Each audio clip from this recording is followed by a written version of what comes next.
শুভ সন্ধ্যা।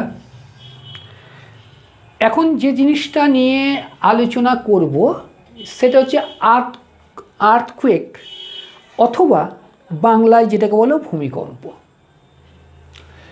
এটা যে কেবল আমাদের স্কুল সিলেবাসে থাকে তাই নয়, আমি এর আগে অনেকবার বলেছি জেনারেল স্টাডিজ যে পেপারটা, এটা কিন্তু মুখস্থ করার নয়, এটাও কিন্তু বুঝে করতে হবে। তাই আজকে আমরা আর্থকুয়েক মানে ভূমিকম্প কী এটা বোঝাবার চেষ্টা করব। দেখো,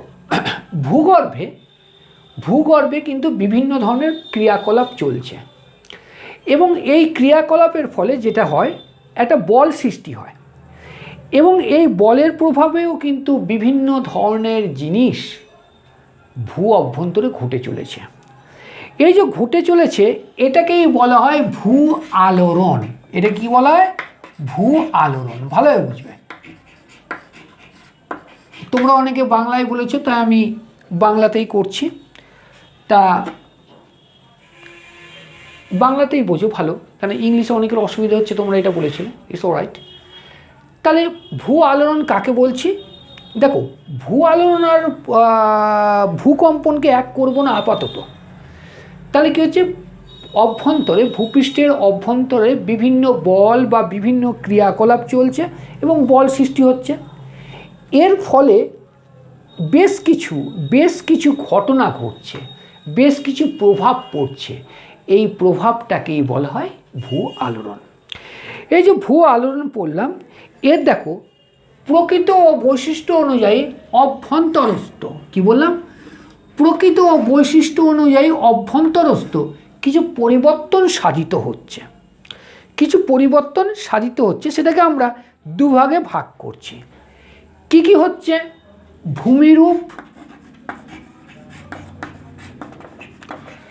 ভূমিরূপ গঠন হচ্ছে এবং সেটা হচ্ছে ধীরভাবে। একটা দুটো কাজ হচ্ছে, তার মধ্যে আছে কি, ভূমিরূপ গঠন হচ্ছে এবং সেটা হচ্ছে ধীরভাবে, মানে প্রক্রিয়াটা অত্যন্ত ধীর প্রক্রিয়া।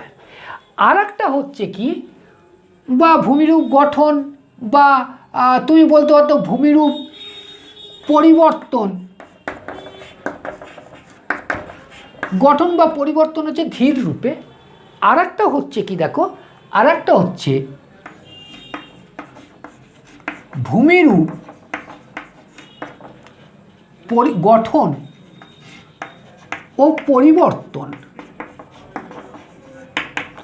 দ্রুত গতিতে, দ্রুত বা আকস্মিক ভাবে।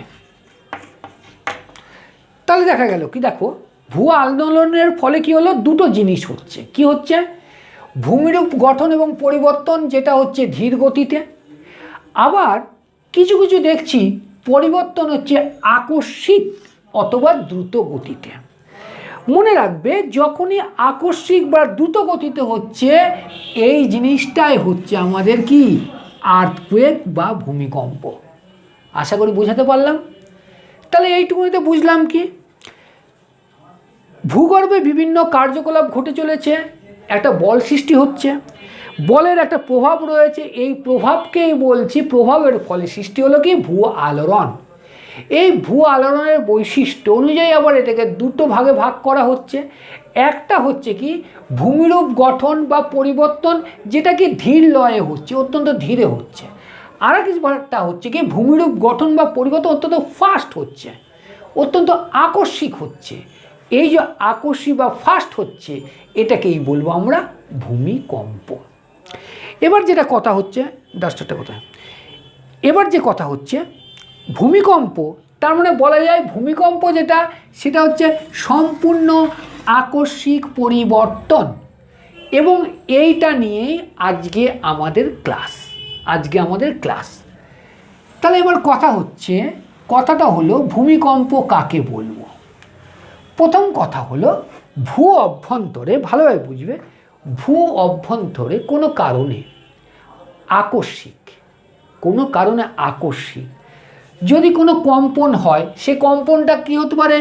ক্ষণস্থায়ী হতে পারে, সেটা অবশ্যই ক্ষণস্থায়ী হতে পারে, দীর্ঘস্থায়ী আপাতত বলবো না। যদি দেখা যায় দীর্ঘস্থায়ী হয় তাহলে কিন্তু বিধ্বংসী রূপ নেয়। তাহলে কি হচ্ছে দেখো, চোখে দেখা যায় না, চোখে দেখা যায় না, হঠাৎ ক্ষণিকের জন্য প্রবল বা মৃদু, ক্ষণিকের জন্য প্রবল বা মৃদু, প্রবল বা মৃদু ভাবে যদি আমাদের যেটা বা আমাদের পৃথিবী যদি কম্পন হয়, তখন সেটাকে আমরা বলি কি ভূমিকম্প। তার মানে ভূমিকম্প মানে আমরা ভূপৃষ্ঠ যেখানে রয়েছে সেটাকে কেঁপে উঠতে হবে, এটা হলো শর্ত। এবার ভূমিকম্প পড়তে গিয়ে কয়েকটা জিনিস শিখতে হবে আমাকে। দেখো, যখন ভঙ্গিল পর্বত সৃষ্টি হচ্ছিল, আমার ভারতে যখন বলবো, ভারতের যদি ধরা হয় হিমালয় পর্বত, এবার হিমালয় পর্বত নিয়ে আলোচনা করলেও সেটা অনেকটা চলে যায়। হিমালয় পর্বত হচ্ছে নবীন পর্বত এবং সেটা ভূমিকম্পের ফলে সৃষ্ট। খুব সংক্ষেপে বলছি, দেখো, দেখা গেল আজকে যেখানে হিমালয়, ভালোভাবে বুঝবে যেহেতু ভূমিকম্প তাই এখানে আসতে হচ্ছে আমাকে। আজকে যেখানে হিমালয়ের অবস্থান, আজকে যেখানে হিমালয় রয়েছে, সেখানে প্রায় 10 কোটি বছর আগে কি ছিল?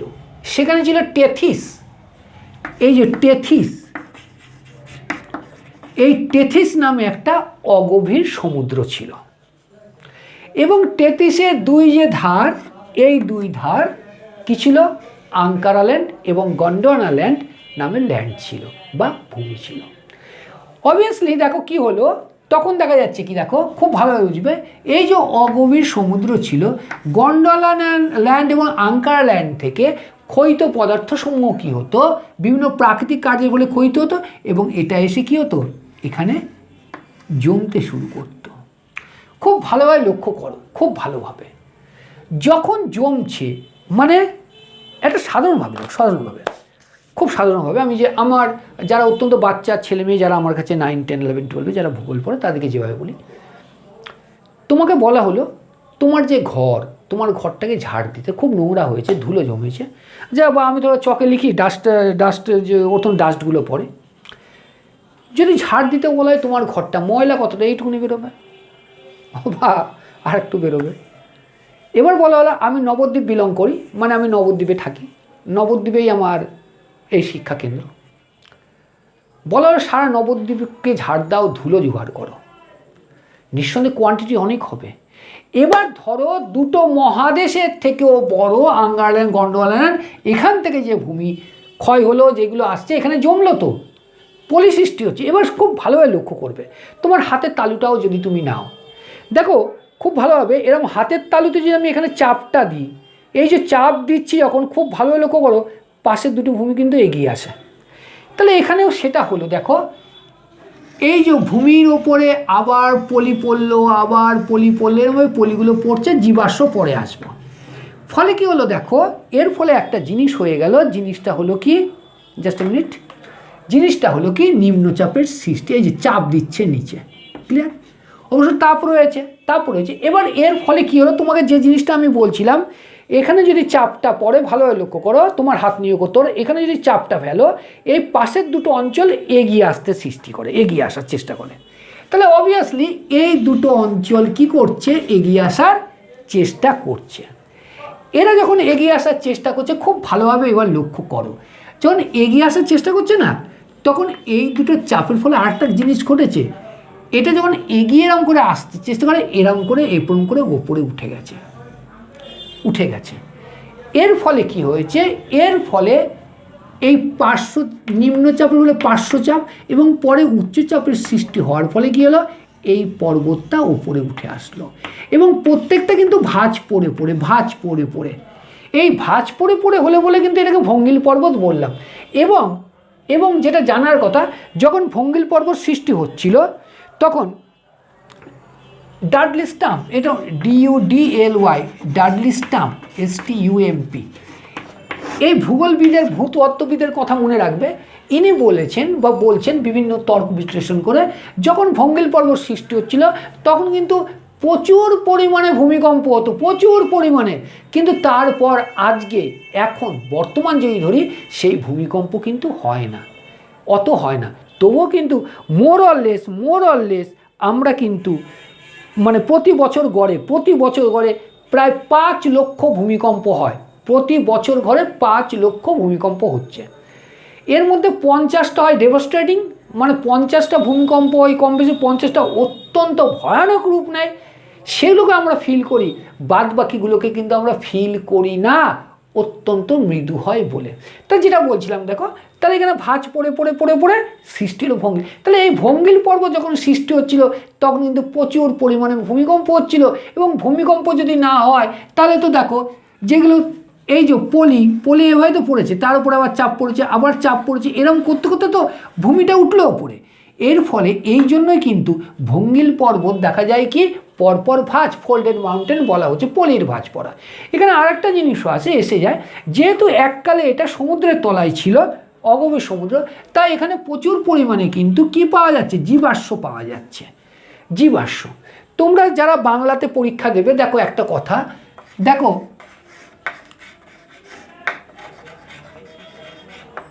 জীবাশ্ম আর একটা জীবাশ্ম হয় সেটা। তাহলে এই যে জীবাশ্ম যে হচ্ছে, জীবাশ্ম কোনটা, এই যে জলজ প্রাণী বা উদ্ভিদ এখানে চাপা পড়ে গেছিল, ওপরের চাপ এবং তাপ এই বিক্রিয়ার ফলে দেখা যাচ্ছে এদের দেহাবশেষ গলে কেবলমাত্র দেহাবশেষের অংশের মতো পাথরের ওপরে একটা ছাপ পড়ে গেছিল। এই যে ছাপ পড়ে গেছিল, এটাকেই তো বলা হতো জীবাশ্ম, তারপর শয়ে ময়ে জীবাশ্ম হলো। তাহলে এর ফলে কি হচ্ছে, আমরা দেখলাম কি জীবাশ্ম কোথায় পাওয়া যাচ্ছে, আমাদের হিমালয় পর্বত পাওয়া যাচ্ছে। সুতরাং এটা একটা স্ট্রং এভিডেন্স যে হিমালয় পর্বত এককালে জলের তলায় ছিল, এবং এটা স্টিল এখনও কিন্তু বেড়ে চলেছে। এই কী কারণে, তাহলে ভূমিকম্প হচ্ছে, এবং এটা ভঙ্গিল পর্বত। এবার যে আলোচনায় ছিলাম সেই আলোচনায় ঘুরে আসি। তাহলে এবার দেখা যাচ্ছে ভূমিকম্পের কেন্দ্র, আলোচনায় আসি আবার ফিরে। ভূমিকম্পের কেন্দ্র যেটাকে বলা হয়, দেখো centre of earthquake.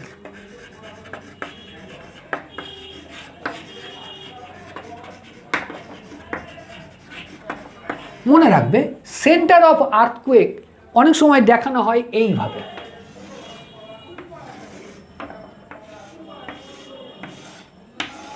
Centre of earthquake বলা হয় এইটাকে। একটা কথা মনে রাখবে পরিষ্কারভাবে, যেহেতু তুমি চাকরি পরীক্ষার জন্য বা অ্যাডভান্স লেভেলে পড়তে এসছো, বা যারা স্কুলের ছাত্রছাত্রী আমার এই ভিডিওটা দেখছো তাদের ক্ষেত্রেও, ভূমিকম্প যেটা বলছি খুব ভালোভাবে বুঝবে। ভূমিকম্পের কেন্দ্র কিন্তু বৃত্তের কেন্দ্রের মতো হয় না। কি বললাম, তাহলে কোনো একটা বিন্দু কিন্তু কখনোই ভূমিকম্পের কেন্দ্র হয় না, এটা বলি ভূমিকম্পের কেন্দ্র। তাহলে ভূমিকম্পের কেন্দ্র কি, একটা কথা মনে রাখবে, ভূমিকম্পের কেন্দ্র কিন্তু মোটামুটি 16 কিলোমিটার্সের ব্যাপ্তি হয়। 16 কিলোমিটার্স। ক্ষেত্র বিশেষ আবার দেখা যায়, ধরো 5 কিলোমিটার থেকে 50 কিলোমিটারও এর ভূমিকম্পের কেন্দ্রের ব্যাপ্তি হতে পারে। তার মানে দেখলাম কি ভূ অভ্যন্তরে যেইখানে ভূমিকম্পের সৃষ্টি হচ্ছে সেটাকে আমরা বলি সেন্টার অফ আর্থকুয়েক বা ভূকম্পনের কেন্দ্র। কিন্তু ভূকম্পনের কেন্দ্র মানে এই কথাটা কখনোই না জ্যামিতির কেন্দ্রের মতো। এই ভূকম্পনের কেন্দ্র এটা মোটামুটি 16 কিলোমিটার্স হয়, এবং ক্ষেত্রবিশেষ দেখা গেছে 5 to 50 কিলোমিটার্স পর্যন্ত কিন্তু এর ব্যাপ্তি হতে পারে। এবং স্থিতিস্থাপক, ভালোভাবে লক্ষ্য করবে, স্থিতিস্থাপক